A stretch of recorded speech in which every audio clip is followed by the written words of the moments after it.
in 2021 and 2022, we were only like in stock for 4 or 5 hours for those 2 years because of how fast the drops are selling out. We have multiple customers that have over 100 orders with us within 4 years, which is insane. Like, I don't even call them customers. They're investing in our company. They're investors in American manufacturing. So we set up like an insane VIP program that I've never seen anyone do. It blows my mind when people are not like seeing that like, if you're not excited about your company, why would your customer be excited about your company? Our goal is like, we just always want to be on top of mind. Like, so we have to post every day, and we want to show that like we're trying to grow this company from the ground up. Welcome to the DTC Insider podcast, where online business owners come to find actionable tips and tactics to grow their businesses. Now, here's your host, Brian Roisentul.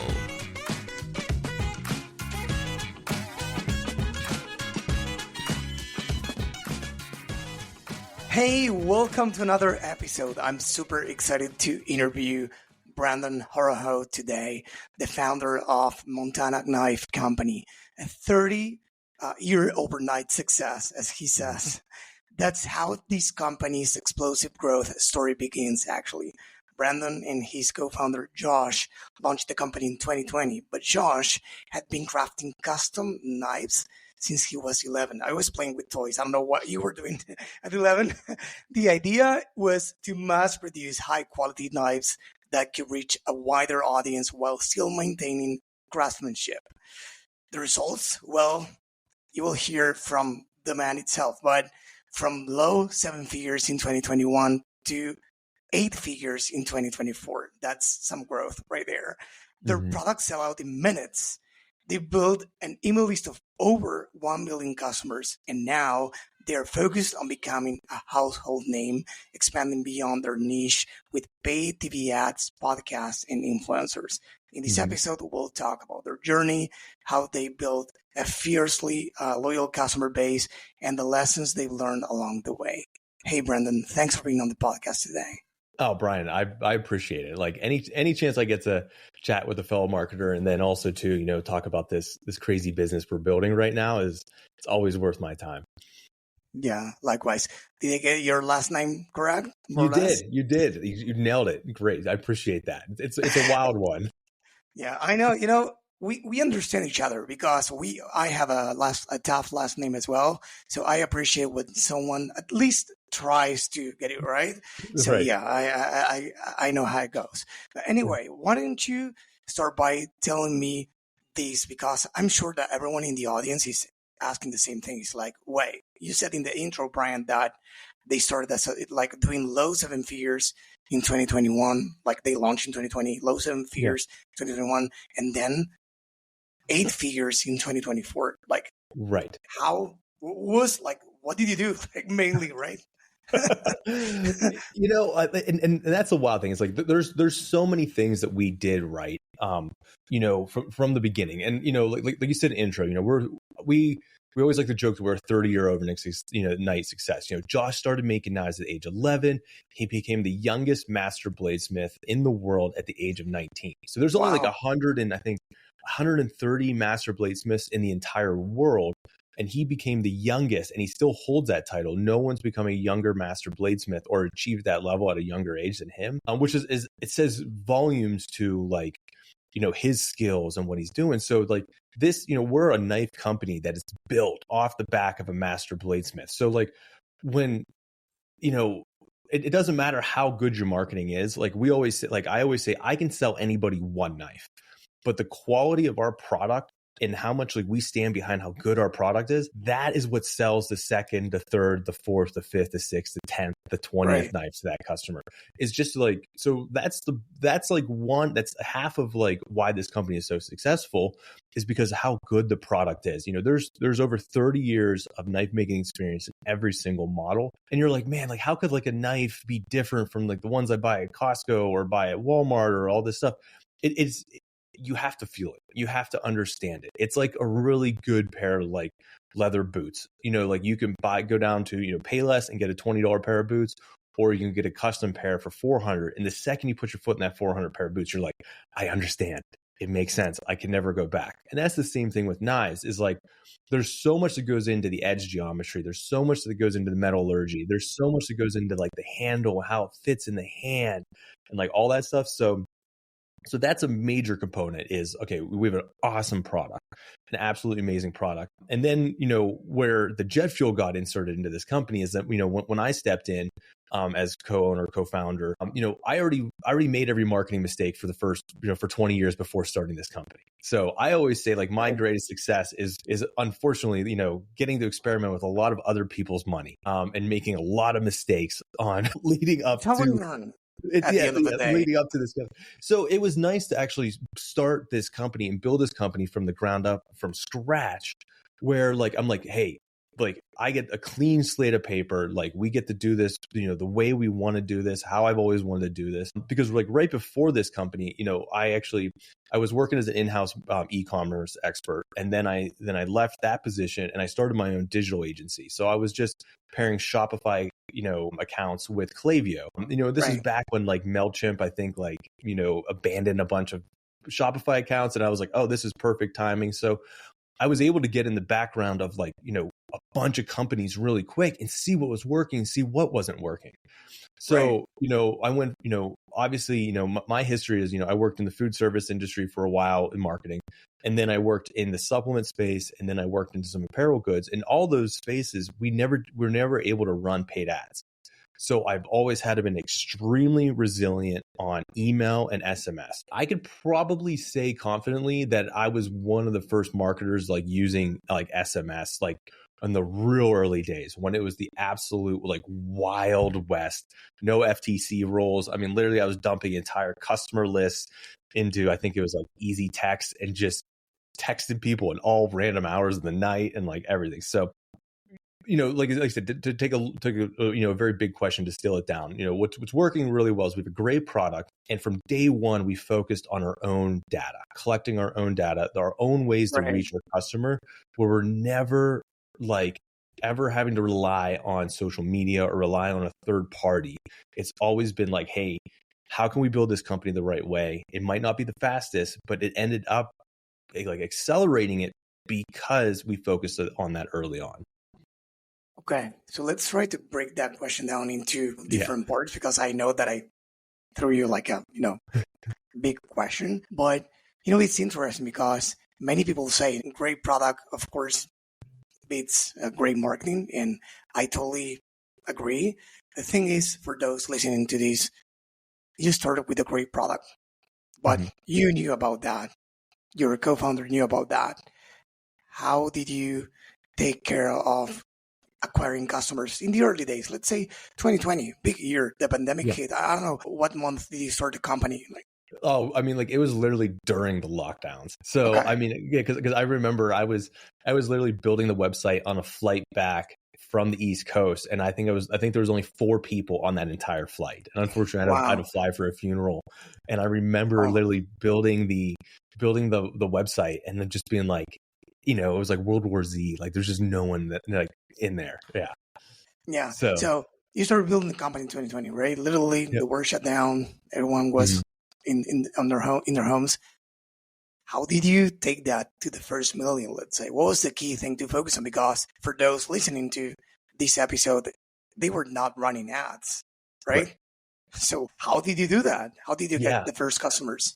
So, again, like I said, it goes back to like my training of like, the companies I ran before was like, we were never able to do paid ads. So I've never had that lever to pull myself. So all I knew how to do was like, hey, how do you leverage relationships? And then on top of, leveraging, relationships are great because like, to me, like those are the Hail Marys you get to throw in the game. So if you could do a sports reference, like you get to throw a Hail Mary every, couple downs. But like, to me, it's what I think worked really well for us is that we set up a system of marketing that ran on like a reoccurring stage that was like, it was almost like what I always call like predictable success. And at the beginning, it was slow. It wasn't yielding any fruit. But like, we just kept on hammering it. So like from day one, I mean, we were posting on Instagram every single day. And that's back when, 4 years ago when people were not posting every single day. They're telling you to post every 3 days or once a week, or like it just wasn't common for a business to actually put that much effort. So we went really heavy into organic social media. So, I knew Instagram the best. So that's the one we really leaned into super hard. So everything I was doing was just trying to reach out to random, celebrities or people within the industry that had some pull and like try to get them in knives. And that's one thing that we did very early is that, okay, we couldn't spend money on ads. So we knew that. So we seeded knives, and a lot. And we seeded those in the first year. And that helped us grow a ton because, our first drop, was in December of 2020. And I was like, okay, this is cool. And like the knives weren't even done by the time, but, so we had 3 months of pre-marketing. I was like, this is perfect. We'll just run the drop model. Because we have to run the drop model because the knives aren't done.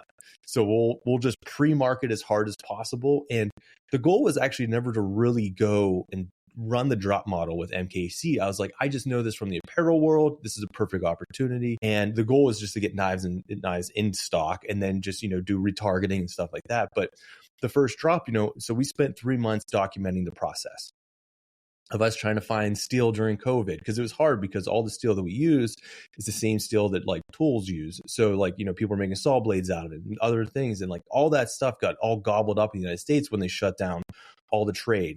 So we couldn't, and a lot of the steel, especially some of the tool steel, they don't make in the United States. It's made in Austria.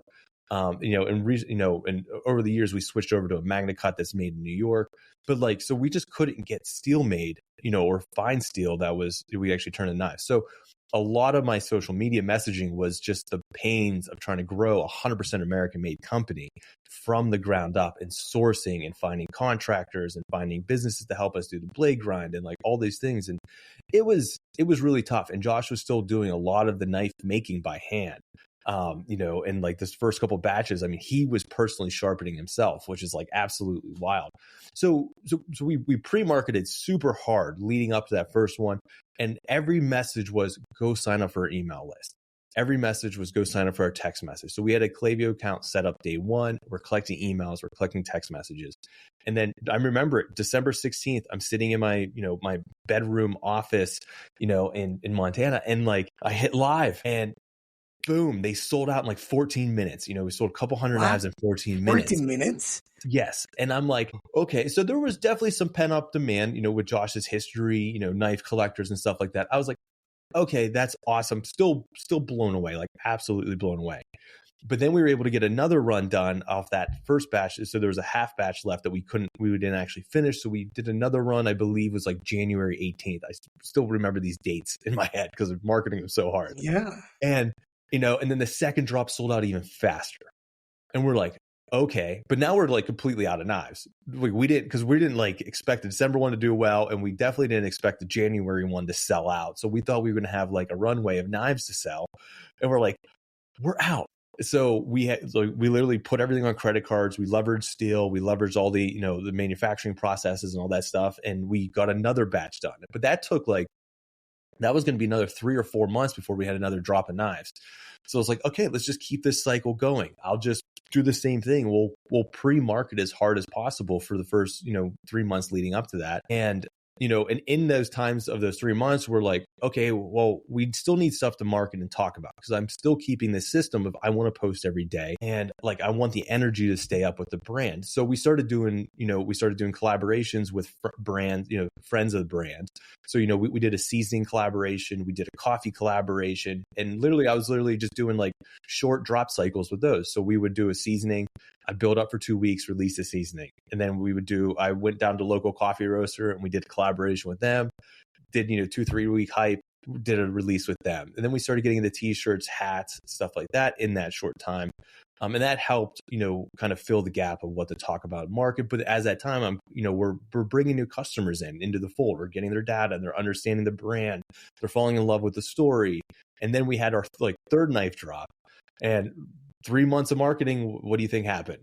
We literally listed it and it sold out in like 2 minutes, like ridiculously fast. There was a stat that was from I think in 2021 and 2022, we were only in stock with knives total for 4 or 5 hours. for those 2 years because of how fast the drops are selling Wow. out.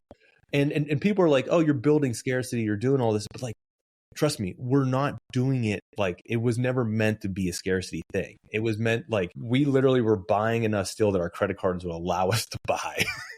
And then to the point, in 2021 or 2020, and end of like 2021, I remember Josh being like, hey, like we could probably go direct from the steel mill and buy steel, but like we have to put in a pre-order for like $200,000. I'm like, well, let's do it. So pretty much leveraged our houses to like pretty much put this loan on to leverage this steel.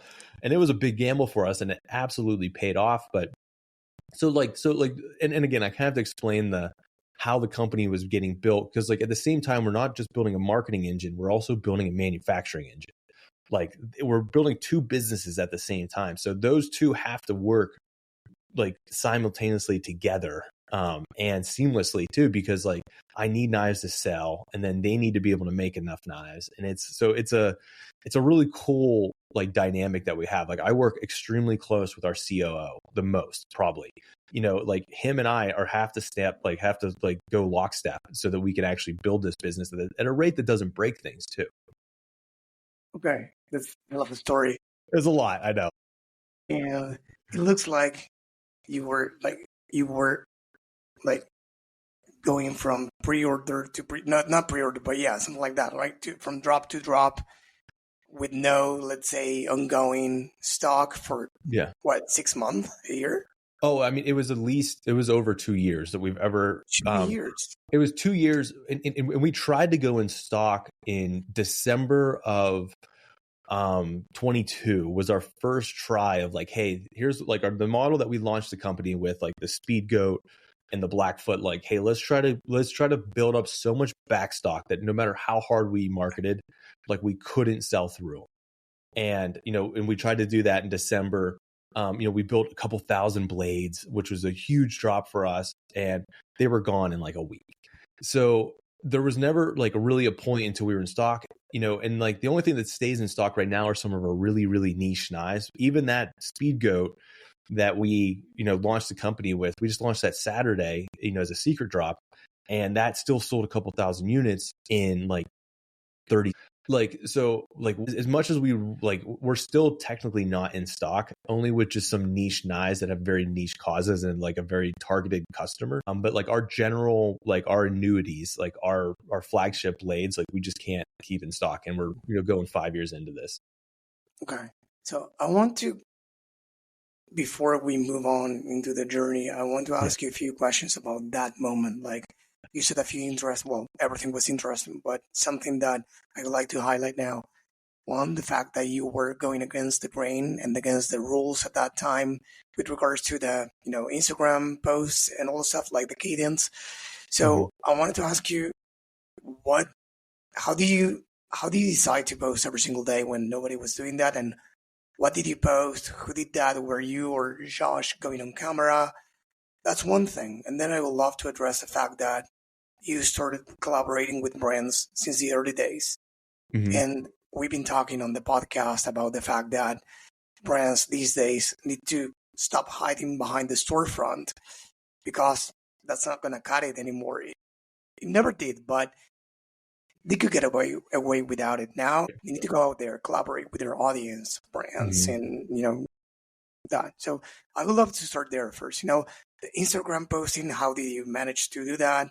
And then how did you decide to collaborate with brands? And what's your advice for some company, listening to these if they want to go for it? Yeah. So, I get this question asked a lot, and because the volume of content that we put out every day is absolutely insane. Most people don't believe us. So we post 1 to 2 times a day on Instagram. We post at least 5 videos on YouTube a week. We're posting, we email. We have 5 different emails, 2 different text messages every single week.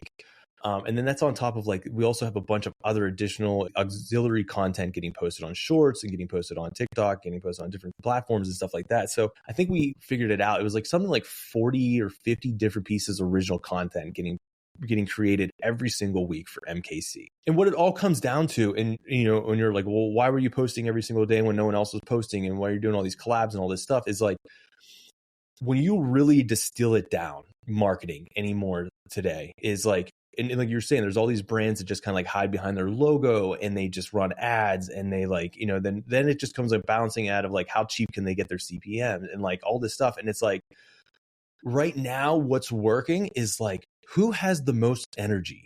Like whose brands are actually like, the people behind the brand are more excited about their brand than their own customers.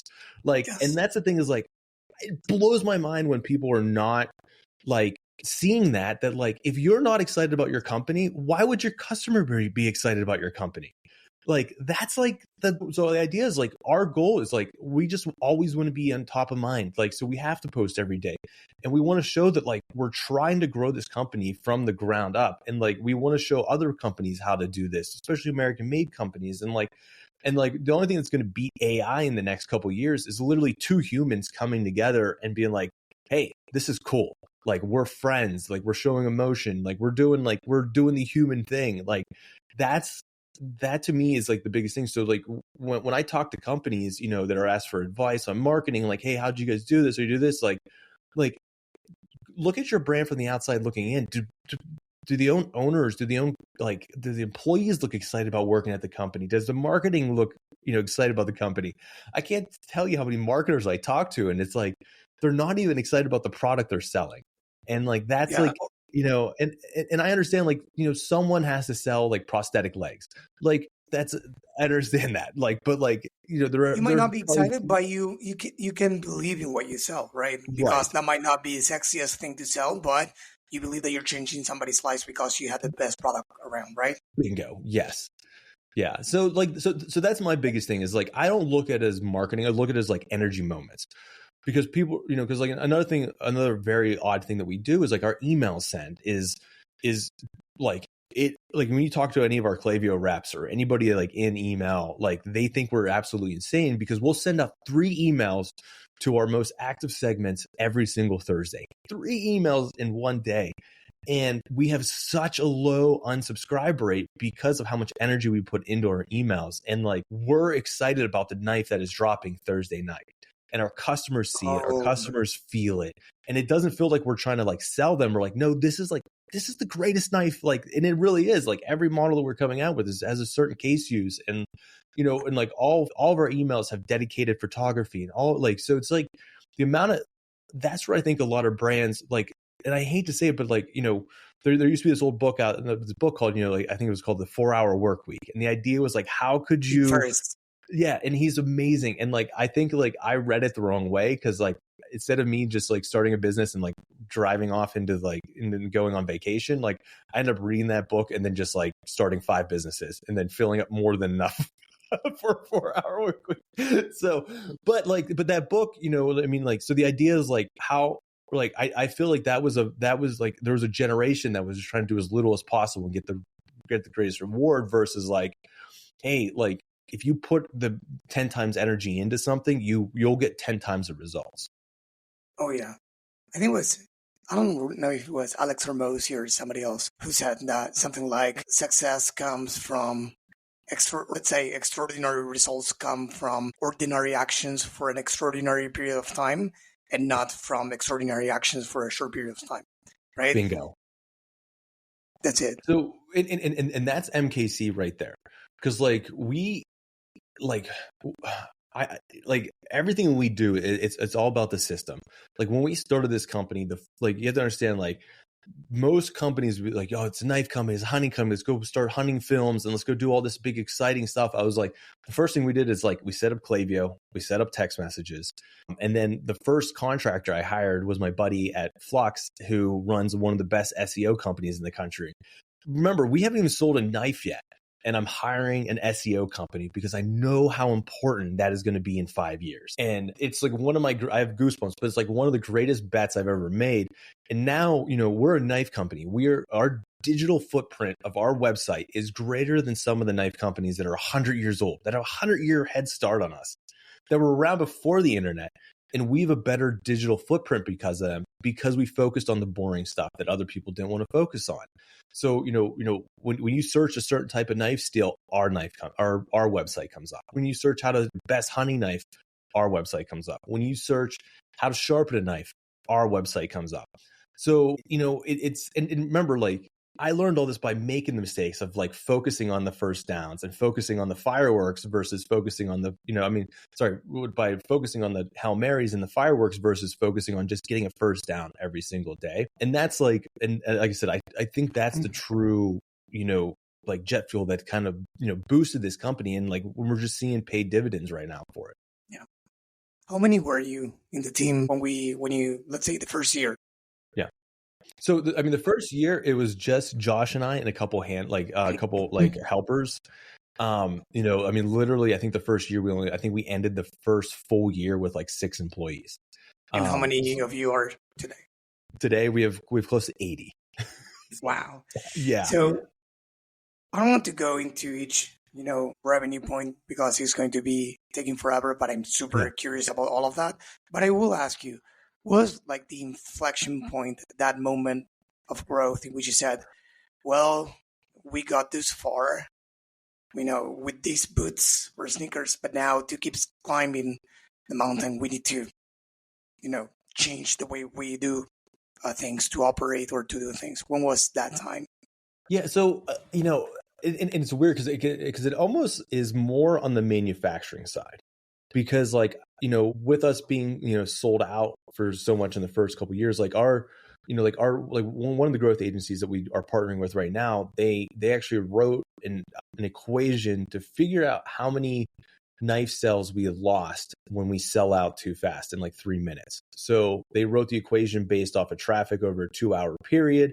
And low numbers, like we've lost tens of millions of dollars over the past, 4 years in this. And then again, that goes back to the scarcity thing where people are like, you're manufacturing scarcity. Yeah. I'm like, trust me, I would not be signing my house over on banknotes if we were doing scarce manufacturing. Cause like, it just, but to answer your question is like, there were certain points where we had to take a big boy step into manufacturing, being like, we can stay and coast at this level of making this many knives a week, or we can make this major, multi-million-dollar investment in CNC machines and start bringing more and more of the contractor work inside the house. And like, that's our goal, is like to have 100% of everything made in house. Like right now, we still have like, there's things like heat treat and blade grind. Like every knife company in the country doesn't do their own. Like they're all contracted. It's a very, very, very messy, a very labor intensive process.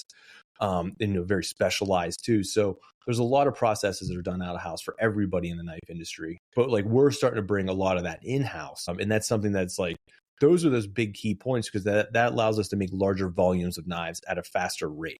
Because right now we have massive bottlenecks. When every knife company is going to the same blade grinder, like there's a massive bottleneck there. Like sometimes our blades will sit there for like 8 months. And like, if we can eliminate that 8 months, that gives us a faster channel to our customer. Okay.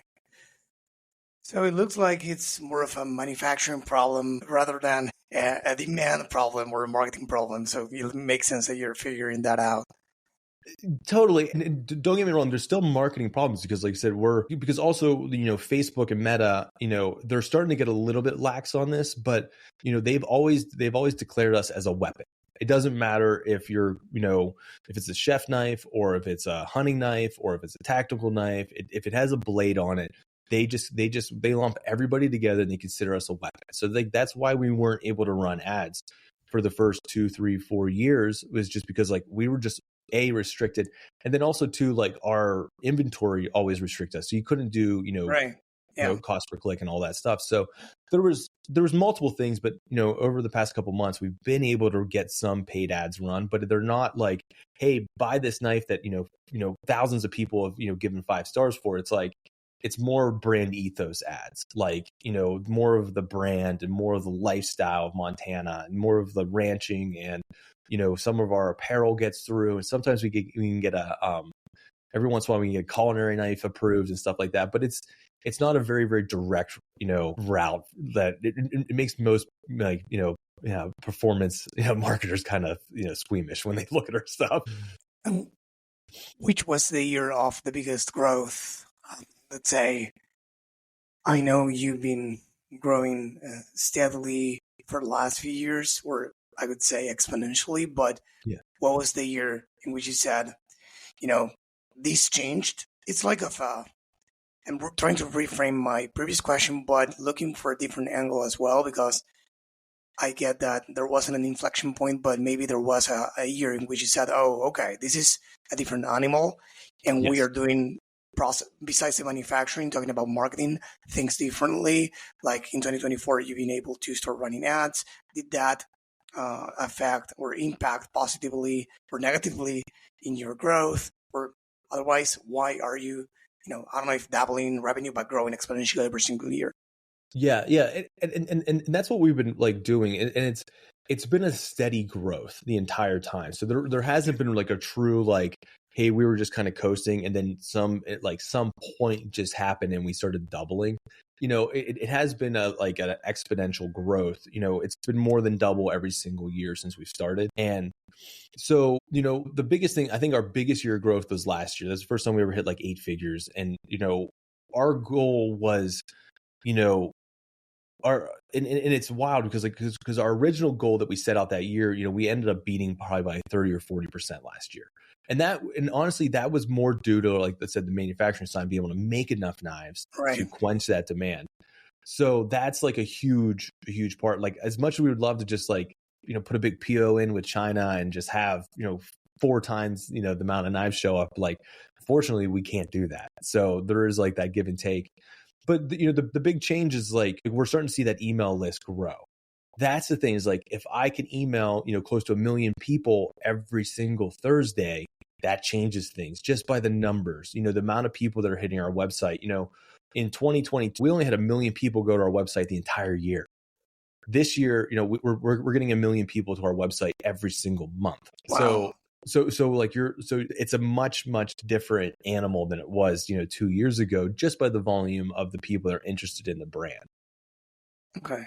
Let's talk about email, because you mentioned something interesting before about it, but I didn't want to ask you back then because I wanted to focus on the other topic we were discussing. But you said that you send 3 emails every Thursday, but you added something important that is key to and differentiates what you are doing versus what everyone else is doing.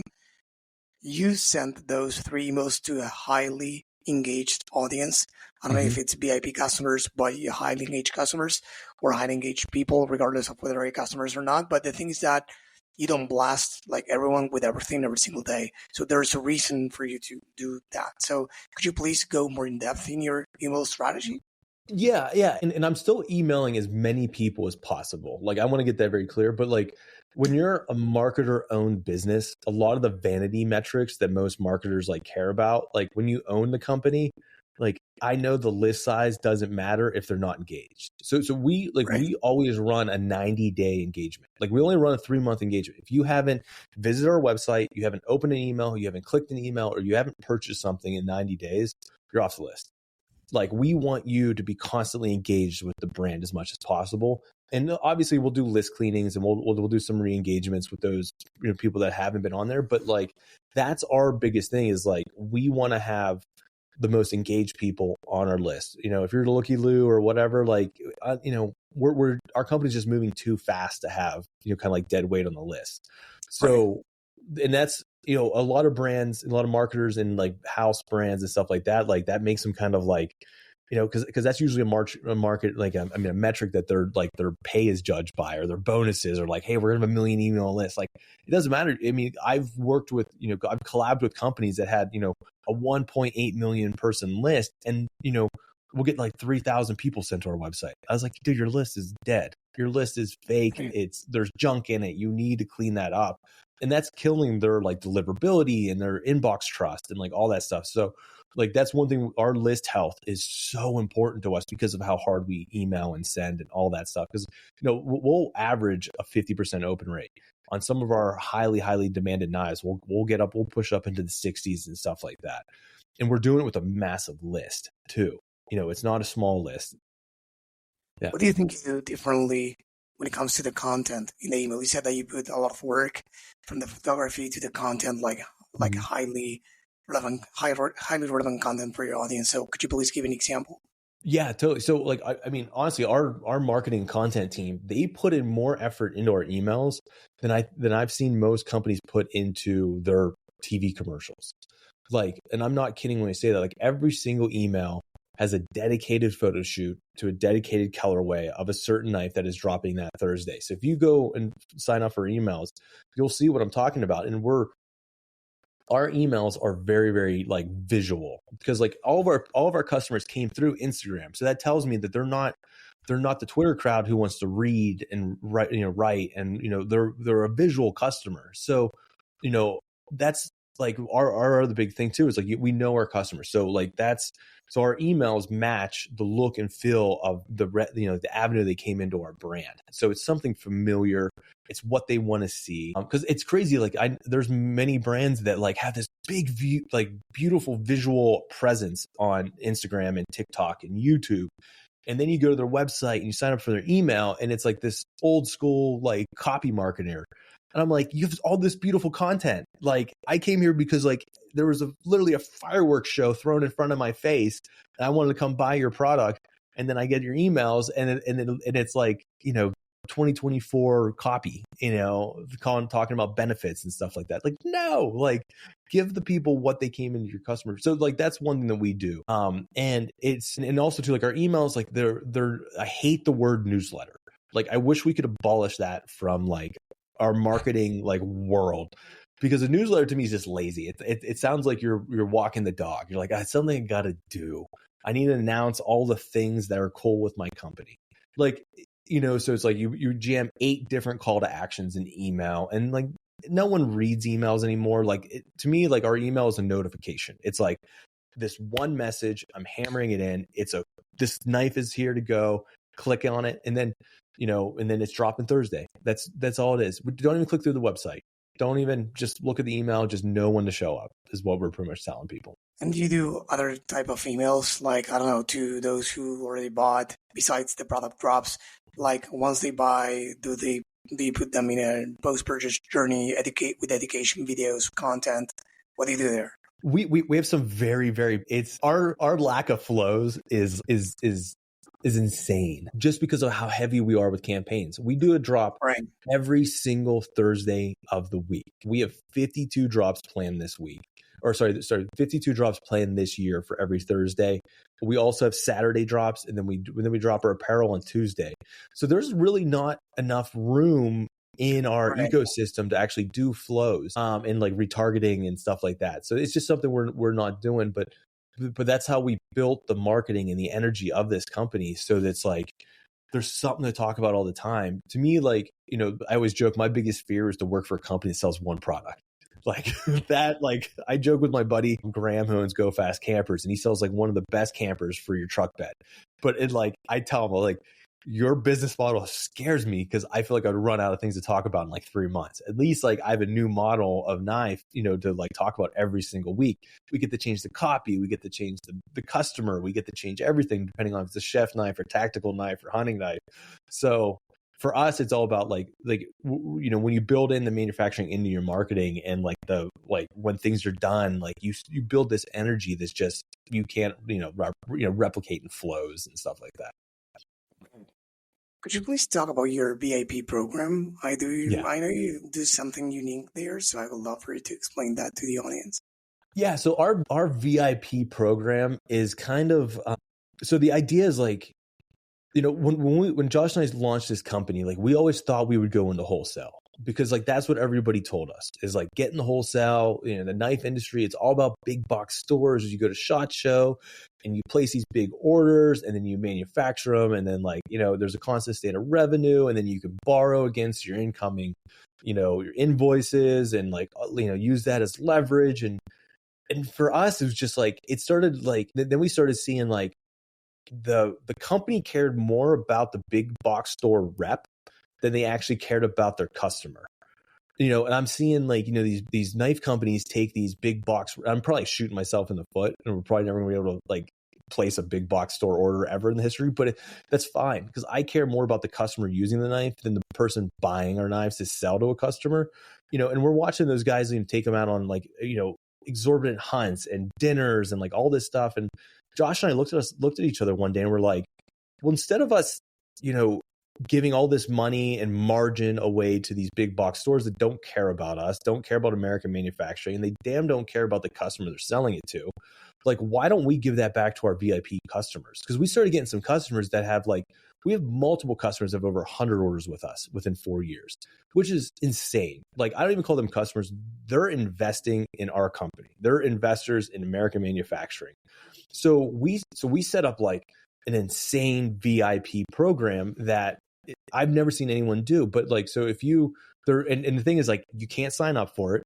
You're automatically rolled into it. And there's no literature on it. There's a bunch of tiers.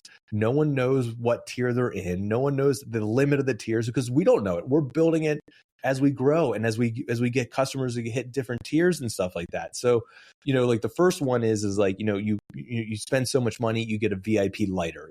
Zippos are a big thing for us. Like we always do engraved Zippos. So you get this custom Zippo. And then your second tier is that we'll actually send you a VIP knife. So we're sending you a $300 knife for a purchase level where most people are like, man, that's insane. But like, that's us giving back to that customer. And we're constantly, so as they go up and order more and they hit these certain tiers, they're getting sent, like we're buying Leopold binos for like $500, sending it to them. We're hunting backpacks, which are like $600, $700. You go up, we've given away bows, $2,500 bows. We've given away rifles. We've given away handguns. We've given away plane tickets to come visit us, and all these like different things. And like, so the idea is like, that percentage of money that we would have gave to like some, big box store rep, like, why don't we just spread that over all the customers that have invested in our company over the past like 4 years? And that's the beautiful thing about being direct to consumer is that like, we know those customers. We see them purchase every single week. We see their names on the packing slips. We can go into Shopify. We go into Klaviyo. We know them. Josh and I, like, when you hit a certain point, Josh and I, we just start calling you and just saying thank you. Like the owners of the company, are, calling these guys. Like, so, and it all just goes back to like, what's the right thing to do? Because like, Josh and I both, we were big fans of people in the hunting industry. We've spent thousands and thousands of dollars with certain camo brands, and those guys won't even reshare a story on Instagram. Like we want to change that. Like it is so easy to get a hold of me. It is so easy to get a hold of Josh. Like again, it goes back to what we were talking about at the beginning of the podcast. It's just like, there's transparency. You're out in front of your storefront. Like if you don't have the energy that you're excited about your own brand, your customer is going to see that. They're going to feel that. Like you have to be as excited as anybody else. So far, here's my take. You're building an amazing, amazing product, probably best-in-class product, and you have done a lot of work and experience years into making that product. You work really, really hard on communicating that through content, and you put a lot of work, even in the email. You try to be organized and stay away from the shiny objects and the money, the wholesale, etc. It's like, and you're very, very customer-centric, right? Mm-hmm. Regarding your approach, you care about your customers, and everyone listening to you right now can tell, right? And watching your efforts. So I think it speaks about what it takes these days to grow a brand. Of course, every brand needs to follow their own path, but I think that there's one common thing, that you need to be true to your values and your mission and your vision. And that's the exact reason, based on what I understood, correct me if I'm wrong, that's the exact reason why you decided not to do, wholesale and all the stuff, because it wasn't true to your vision, right? To your core values. You just say they're not going to take care of our customers the same way we will, right? So I think that, this is amazing, and we're not talking about tricks, tactics, or ads, or like shortcuts. It's the other way around. When everyone sees you sag and try to go the extra mile for your customers and about your product. And you said that great, and I appreciate that. And like I hope that's like what people are seeing and feeling when they think of like MKC. Yeah, I totally agree. I think that they will the same way. I'm seeing that, and the best thing you can do is tell the story yourself as a founder, and that's done through content and communicating that. So that's a big thing. So I wanted to ask you two more questions. Like, one, with all this crazy growth that you've been building intentionally with purpose, what's next for a company like yours? How do you think that you will unlock the next level of growth? Yeah. So, I mean, the next level, and it's crazy. We almost have to go, it's always going to go back to the manufacturing because we need enough knives to sell. But, so we're currently right now in a 10,000 square foot building that literally we built on Josh's backyard. His house is 100 yards that way. The 2-car garage that we started is right next to us. And then we built this 10,000 square foot, pretty much just pool barn manufacturing facility, just this stuff full of CNCs. What's going to unlock the next level of growth is our next building. So we just broke ground. Literally, steel is getting tipped up on Monday. It's going to be a 50,000 square foot manufacturing facility. So it's going to be 20,000 square feet of office space, retail space open to public, and then we're going to have almost 30,000 square feet of manufacturing and warehousing. So that footprint there is going to help us a ton.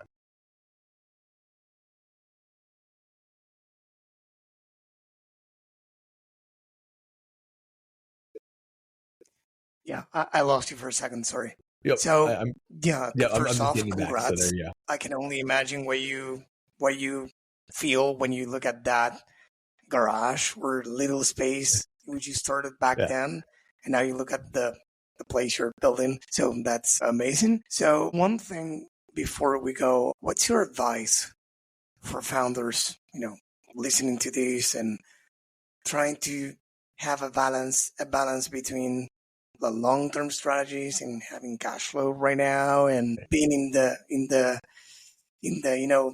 I can't say the word, but being right there in the trenches, building and trying to say, hey, I wish my product sold in 10 minutes, but it doesn't. What do I do? Right. So it's improving product. What do you do?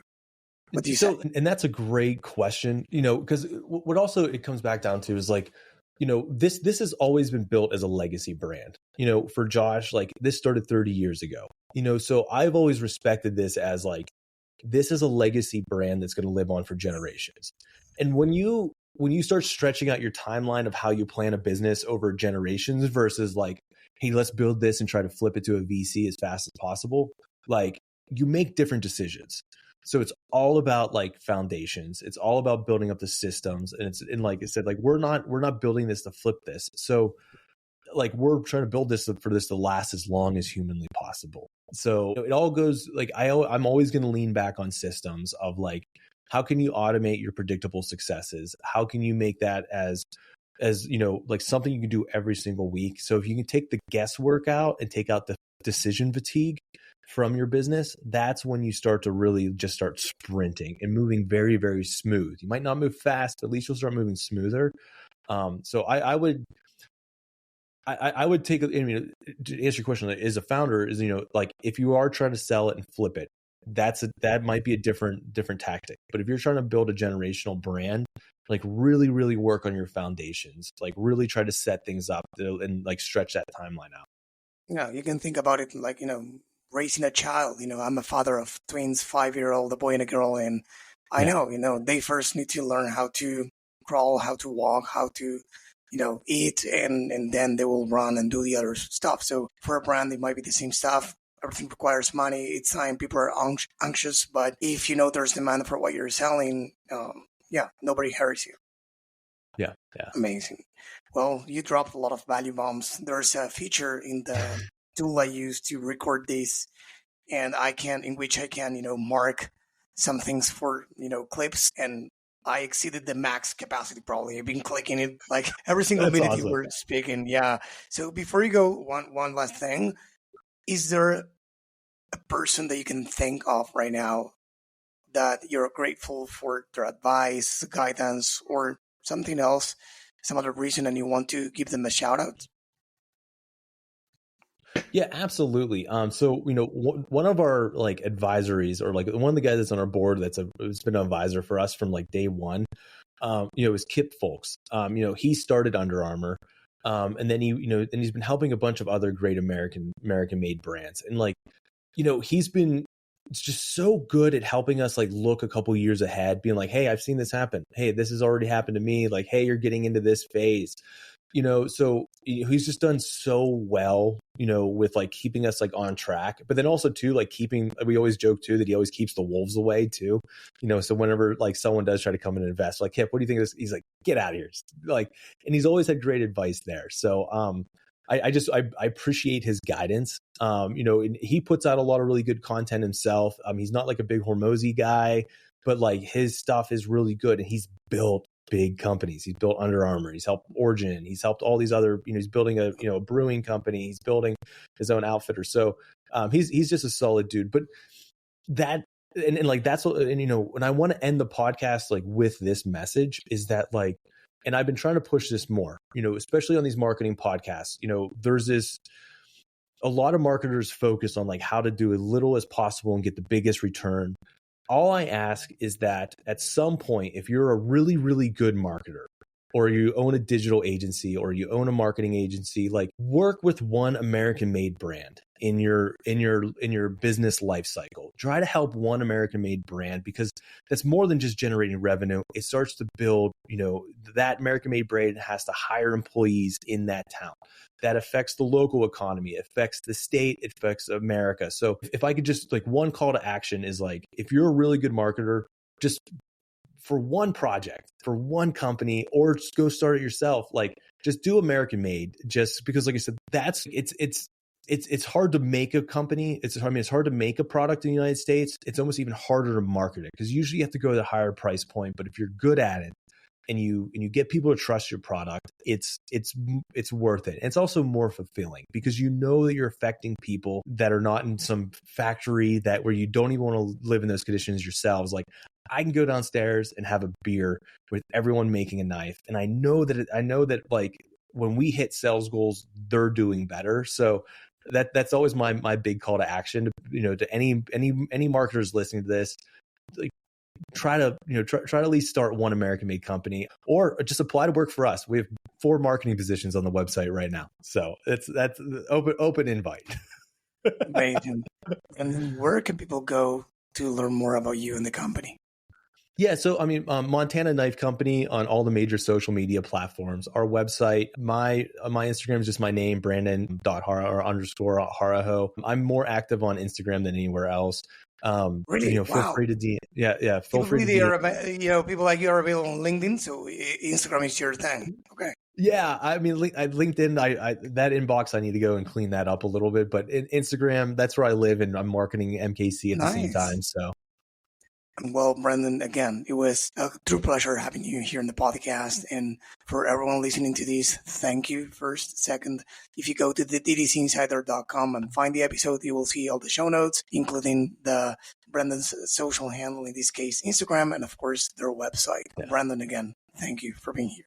I appreciate it, Brandon. I really do. This episode was brought to you by BSR Digital. We help DTC brands grow through paid ads and email marketing campaigns. If you'd like us to help your business grow, head on over to bsrdigital.com and schedule a call with us.